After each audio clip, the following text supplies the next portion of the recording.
Hello po sa lahat ng ating mga taga-sugid at taga-subaybay po sa Obet Antique Collection sa YouTube channel po natin.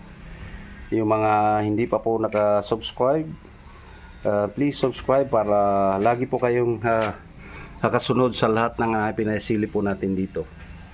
Ito yung panibagong huli na naman po natin mga idol.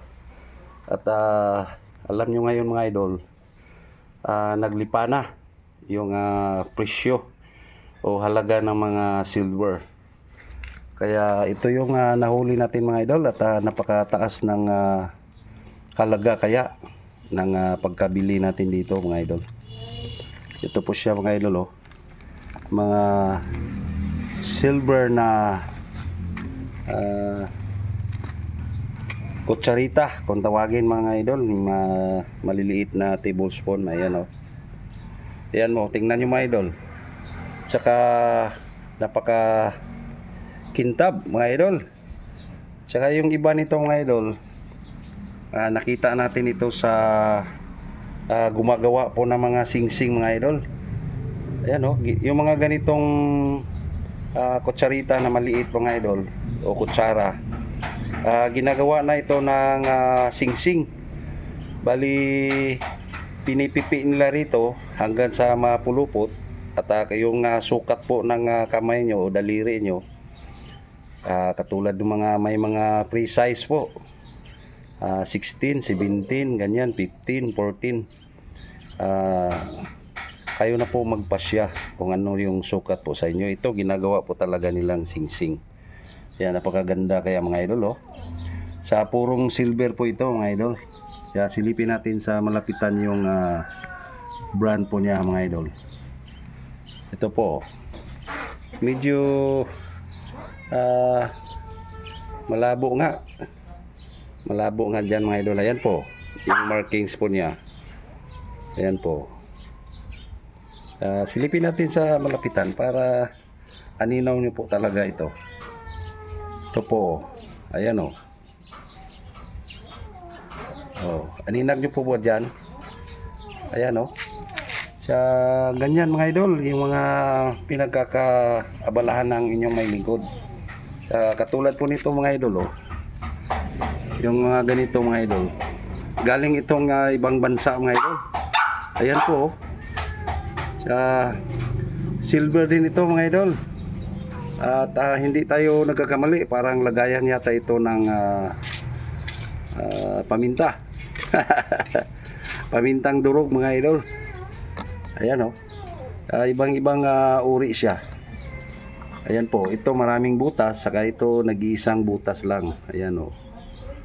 Yung isa maraming butas mga idol. Ayan po. Wala namang butas dito sa bandang itaas. Bali dito po yung butas sa isa mga idol. Ayan, oh. Oh, pagpasensyaan nyo na po yung alaga ko, medyo maingay. Ayan po. Silipin natin yung brand niya mga idol para malaman nyo din na ito pala ay gawa sa silver. Ayan po siya, oh. EPNS. Ayan, oh, made in England. So lahat ng mga kolektor ngayon at lahat yata ng mga kolektor, posible na hindi sila namimili nito. Lahat ng mga lahat ng mga silver, kaya nagsipagtaasan na yung mga value kaya mga idol. Katulad din ito mga idol, oh, silver din po ito. Itong cup na ito mga idol, oh. Ayan, oh, mini cup. So, silipin natin yung tatak nito mga idol para klaro nyo po. Ito po, oh, tingnan nyo po anong taon yan, oh. 1969. Oh, ayan po yung pangalan niya mga idol. Tsaka yung sa ilalim mga idol, ayan, oh. Branded po talaga ito, made in Italy. Ayan, oh. Sambonet po, Italy. Kaya mga gawa po yan sa silver. Basta mga galing ng Italy. 925 po talaga yan. Silver. Sterling silver. So ito po yung isa mga idol. Kaya ito yung pinaka the best po natin. Ito po. Baston ng lulo mga idol. Nahuli natin. Saka naka design po sa kanya ay mga silver ang bawat dulo o gitna. Tingnan nyo po yung korte niya mga idol. Ayan po. Napakaganda. Sa gawa sa hardwood mga idol. Ayan po. Napakaganda ng disenyo. Kaya silipin natin ito sa malapitan. Ito yung kabuuan niya mga idol. Ayan po. Ayan yung mga disenyo niya sa bawat dulo. Ito po. Ang ganda oh. Gawa po sa pilak yan. Lalo itong nasa hawakan kaya mga idol. Ang ganda oh. Wow.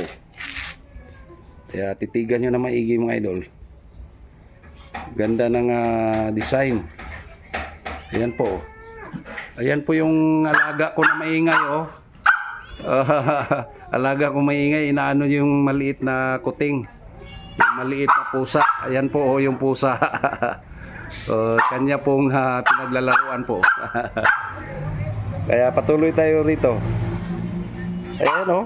Panibagong huli natin mga idol. Kaya minsan sa pamimili po natin nagkaroon po talaga tayo ng jackpot mga idol. Ayan o, lalo ngayon nagsipag taasan ang mga silver mga idol. Ayan po kaya yan lang din po yung sisilipin natin. Marami pa po tayong mga nabili mga idol na silver. Gawa ng mga pinggan. May mga bowl. Saka ano po, yung mga lumang bowl po na silver. Meron din po tayong mga nabili noon. Mga kutsara po, ang dami. Kaya ito yung mga nag-viral talaga ngayon sa mga kolektor. Yung mga namimili po ng mga pilak. So, ang dami po talaga nila ngayon. Nagsipaglipana po talaga. Tumaas nga po talaga yung silver lalo sa mga 925. Ayan. Ayan po.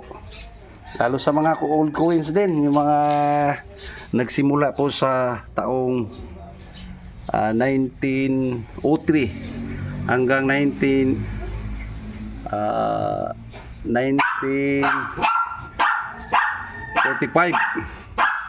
Pero yan, mga 1945 pababa hanggang 1903. Yan po yung mga binibili ng mga kolektor. So sana naman po at nasiyahan naman po kayo nitong ating ibinabahagi po sa inyong harapan ngayon. Kaya don't forget to subscribe Obet Antique Collection sa YouTube channel po natin. Para po ay kayo'y makatulong naman po sa channel po natin. So, hanggang dito na lang. Bye-bye. Thank you for watching.